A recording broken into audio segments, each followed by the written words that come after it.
जितु कारणे अहोम पुलिसे मुक बुलेट प्रूफ गाड़ी दिबलगिया হৈছিলে अहोम पुलिसे मुक बुलेट प्रूफ जैकेट और बुलेट प्रूफ हेलमेट पिनि पेलाय 14 सनत लोकसभा निर्वाचन खेलिब लागे বুলি পৰামৰ্শ দিছিল অসম পুলিস আমি প্ৰতিগৰাকী অসমীয়াই সেই পৰিবেশটোৰ পৰা মুক্তি বিচাৰিছিল আৰু আমি আজি सरकार এটা ধাৰাবাহিক প্ৰক্ৰিয়া কংগ্ৰেছ सरकारे কক বিজেপি सरकारे কক আমি নিশ্চিতভাৱে এই কথা কম যে সেই সমস্যাৰ তুলনাত বন্দুকৰ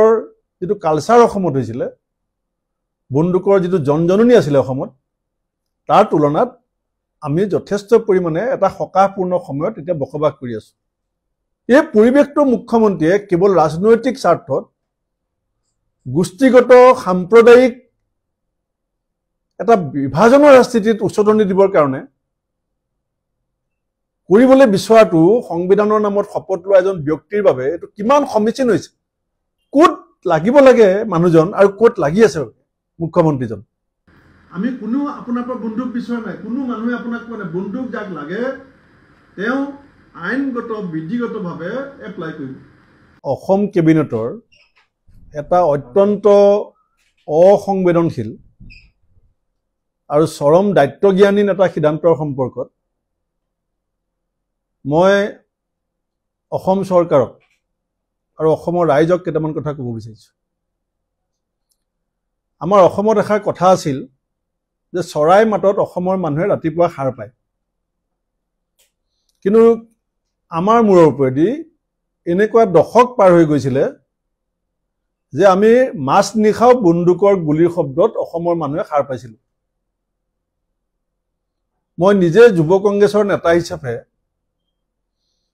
মাঘেৰিটাত বেনু চেতিয়া ডাঙৰীয়া গোলাঘাটত নগেন নেওগ ডাঙৰীয়াৰ মৃতদেহৰ কাষত থিয় হৈছিল আৰু ময়ো এনেকুৱা বহুত দায়িত্ব পালন কৰিবলগীয়া হৈছিল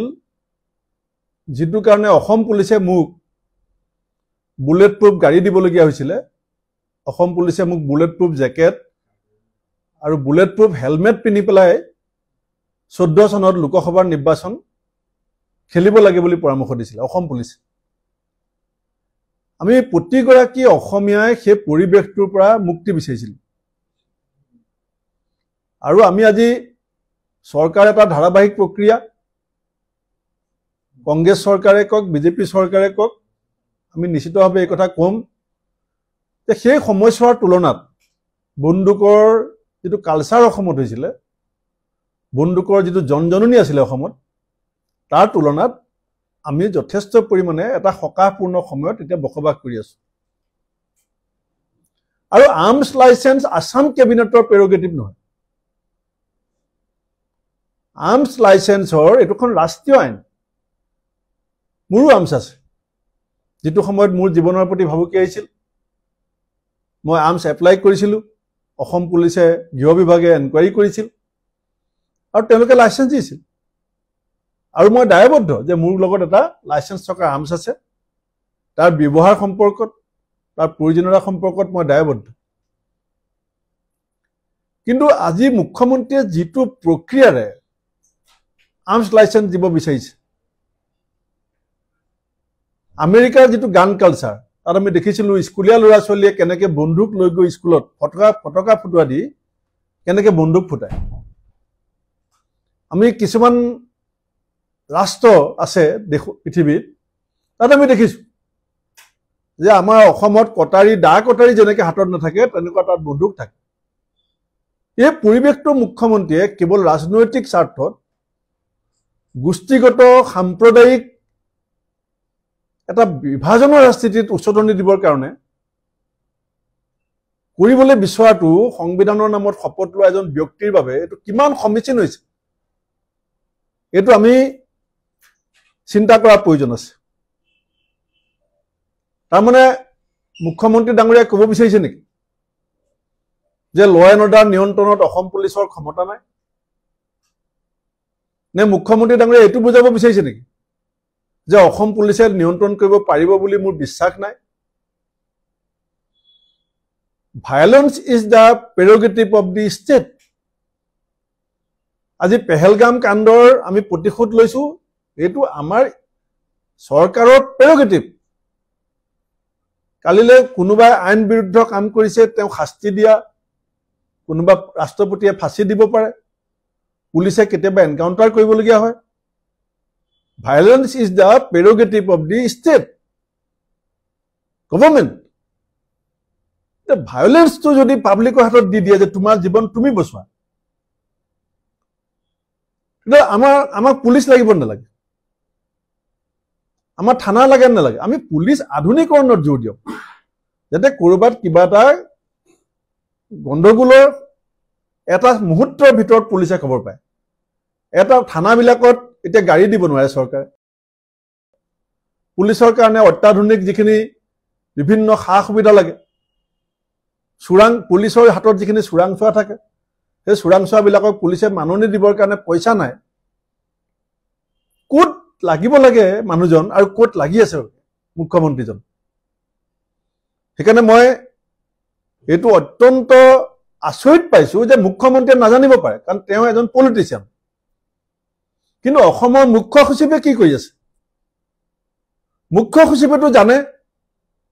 যে আৰ্মছ লাইচেন্সৰ এইটো নেশ্যনেল এক্ট এখন ৰাষ্ট্ৰীয় আইন হোম ছেক্ৰেটাৰী হোম কমিশ্যনাৰে জানে অসমৰ মুখ্য সচিব অসমৰ গৃহ সচিব গৃহ আয়ুক্ত এওঁলোক কি মুখ্যমন্ত্ৰীৰ মতে চলিব নে আইনৰ মতে চলিব এইটো অত্যন্ত এটা সংবেদনশীল বিষয় কালিলে ধৰক এজন গাঁৱৰ মানুহে এটা বন্দুক লৈ গ'ল তেওঁ এজন মানুহে প্ৰস্তাৱ দিলে যে আজি 2 ঘণ্টাৰ কাৰণে মোক বন্দুকটো দিয়ক আপোনাক মই 10,000 টকা দিম তেওঁ যদি ভাবিলে যে মই 2 ঘণ্টাত যদি বন্দুকটো ইহঁতৰ দি দিয়াৰ কাৰণে 10,000 টকা পাই যাওঁ অসম কোনফালে যাব অসম কোনফালে যাব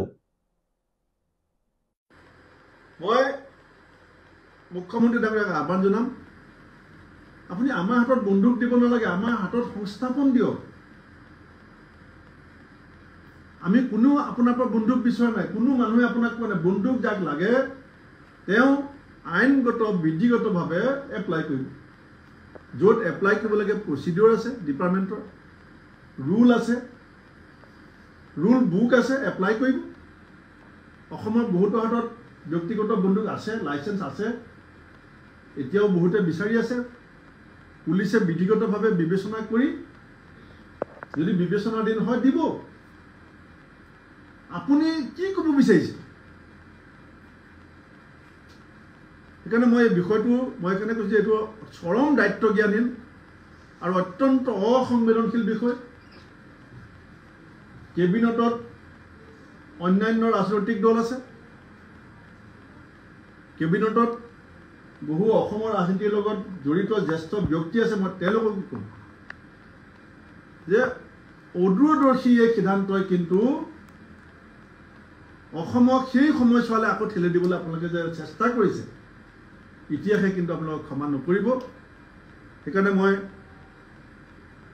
এই কথা আজি অসম চৰকাৰক কৈছোঁ যে আপোনালোকে অতি শীঘ্ৰে এই সিদ্ধান্তটো বাতিল কৰক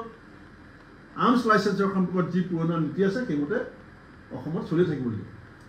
ধন্যবাদ ৰিপুন বৰা চিএম ভিজিলেন্সে চামন কৰিছে যে গৌৰৱ গগৈৰ প্ৰসংগত আপুনি কৈছিলে যে দলীয় স্থিতি তেওঁ অৱগত কৰিছিল এতিয়া চিএম ভিজিলেন্সে চামন কৰিছে ঠিক আছে চিএম ভিজিলেন্সে চামন কৰাটো লৈ তেওঁ মাতিছে তেওঁ যাব তেওঁ কৈ দিব যি আছে এইটো মুখ্যমন্ত্ৰীয়েতো আইনটো মই সেই বিষয়টো এতিয়া আহিব বিচৰা নাই যি ধৰণে কথাবিলাকক তেওঁ ডাইভাৰ্ট কৰি আছে এই কথাবিলাকৰ কাৰণে বিজেপিক মানুহে ক্ষমতালৈ অনা নাছিল এই কথাটো মুখ্যমন্ত্ৰীয়ে মানুহক পাহৰাবলৈ বিচাৰিছে কিন্তু মানুহে নাপাহৰে এই কথাবিলাক এতিয়া আমি উলিয়াম ৰাইজৰ মাজত আমি বিজেপিক অসমৰ মানুহে পৰিৱৰ্তন যে কথা কৈছিলোঁ এইটো কি তাৰমানে বন্দুকৰ পৰিৱৰ্তনৰ কথা কৈছিলোঁ বন্দুক সংস্কৃতিৰ কথা কৈছিলোঁ আমাক কোৱা হৈছিলে যে অসম নিয়োগ সৃষ্টিকাৰী ভাৰতবৰ্ষৰ ভিতৰত 1 নম্বৰ ৰাজ্য আমাক কোৱা হৈছিল ব্ৰহ্মপুত্ৰৰ 2 পাৰে এক্সপ্ৰেছ হাইৱে হ'ব ব্ৰহ্মপুত্ৰখন খানি পেলাই অসমৰ বানপানী নাইকিয়া কৰি দিয়া হ'ব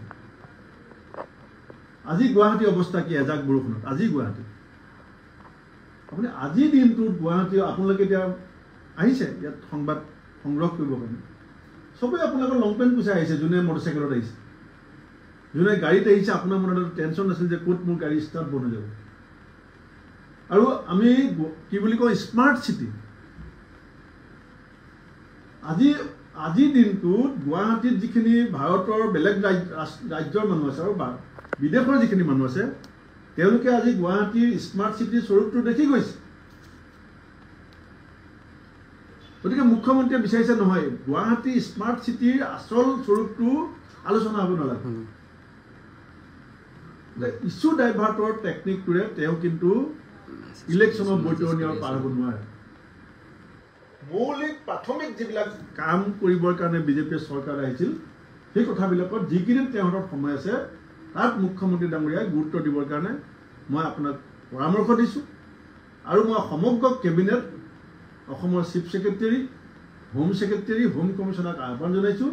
যে অসংবেদনশীল চৰম দায়িত্বজ্ঞানহীন এই সিদ্ধান্ত আপোনালোকে প্ৰত্যাহাৰ কৰক